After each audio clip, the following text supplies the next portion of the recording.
So it's Monday evening, which means that you've made it through your first remote workday. But let's be clear, right from the get-go, we're not dealing with our usual working from home scenario. With the coronavirus now being raised to a pandemic level, cafes are closing, which means that you can't just get up and saunter along to your local coffee shop. Restaurants are closing, so that quick power lunch is no longer an option. Meeting up with colleagues, meeting up with neighbors, like none of these things are on the table, which means that you're actually essentially socially distanced, disconnected, and having to work from the confines of either your apartment or maybe a house full of hyperactive kids. So what can you do to really help yourself out? I've been thinking about this question, and because I come from the world of professional ballet dancing, and side note, thank goodness I am no longer in that profession because it is very hard to perform live in front of no audience. But because of that perspective rooted in physicality, I really think there's a lot that can be said for mental and physical sanity when you're having to work from home that comes from a physical anchoring.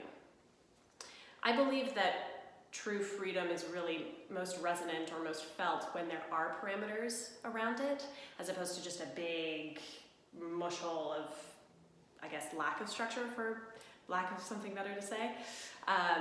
And so as I've been thinking about this, I wanted to share just some quick tips that are really helpful for me in going through this experience that I hope will provide value for you.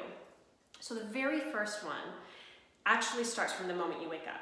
So from the moment I wake up, when I get out of bed, one of the first things I do is just a quick 2-minute movement series, right? And it's nothing fancy. It's nothing exaggerated. Maybe the most extensive thing you'll do is a downward dog. And you can come up with whatever feels good for you, but really it's about shaking off your sleep, getting some breath and circulation moving so that you can very quickly feel energized and on your feet, and then moving on into your day.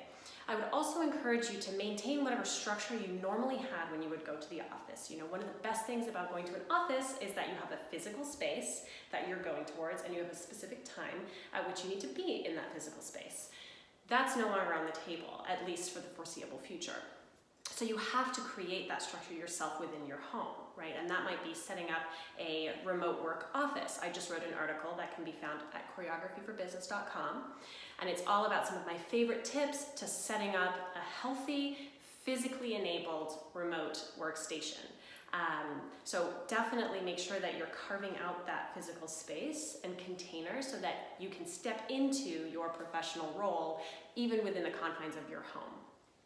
The other thing I would say is that sitting and standing, contrary to popular belief, are actually very physical enterprises in and of themselves. Now, we can stand in a disengaged manner, or we can stand in an active manner. We can do the same when we're seated. We can sit and we can slouch and we can stoop over our devices and laptops, which unfortunately is the norm, or we can root our energy into the ground in the chair that we're seated upon so that the energy actually runs from the ground through our limbs and all the way through to the top of the head. It gives us this expansive height and width feeling that can provide you with added circulation. It can connect you with the present moment, which is something we're really always striving for, and it also makes you feel more energized. If you're doing any video conferencing or telephone calls, that kind of present posture is reinforcing for your own composure and confidence, but it also comes across in a very positive way to whoever you might be having a conversation with.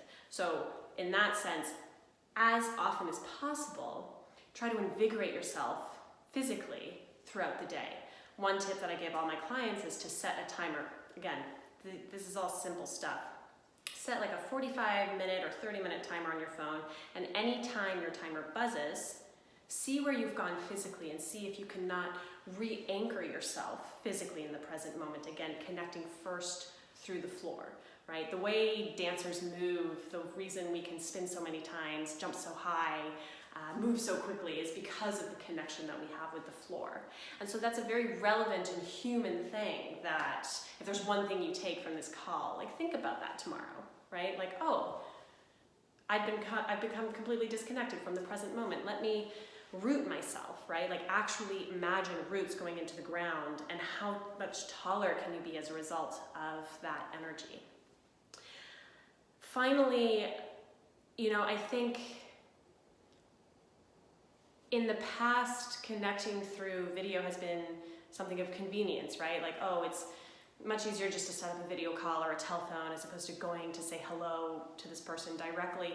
Now it's no longer an issue of convenience, it's actually one of necessity, and it is going to be the only way that you can connect with a colleague or a client. There are ways to do so effectively, and in those moments your body language really matters, so why not have your physicality remain a part of the equation all throughout your day. I promise you it'll make you feel more energized, it'll make you feel more connected, and just getting up every once in a while to do a stretch, a head roll, shoulder roll, whatever, will really help you stay just present and physically and mentally sane. I'm hoping to do more updates like this. I think this is a very challenging time.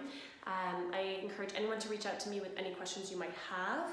I can be reached at rachel@choreographyforbusiness.com, and a lot of these updates will be posted directly on my website. So thank you so much. Stay healthy and hang in there.